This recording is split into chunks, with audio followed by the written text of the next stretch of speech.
ইমাম শাফি রাহমাতুল্লাহ আলাইহি বলছেন আয-জিনা কারজুন,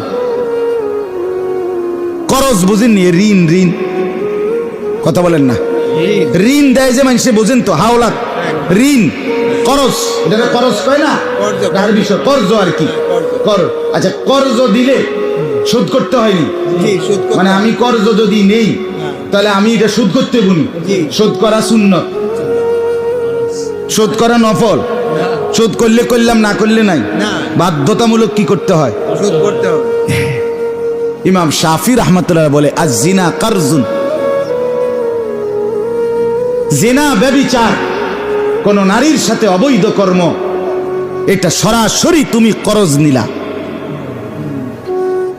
আল্লাহর কসম তিনি বলে অচিরেই তুমি তোমার নিজের ঘরের পবিত্র কাউকে নারী দিয়ে এই করজ শোধ করতে হবে।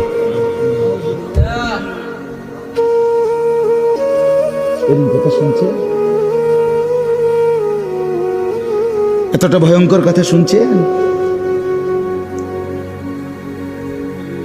তোমার স্ত্রী, তোমার বোন, তোমার কন্যা, তোমার ঘরের কাউকে দিয়ে এই ঋণ শোধ দিতে হবে। সেদিন তুমি টের পাবা। অপেক্ষায় থাকো,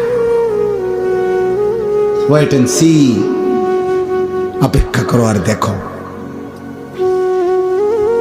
আমার বাপ, এই জন্য আমি বললাম, নড়ে উঠবার মতো কথা।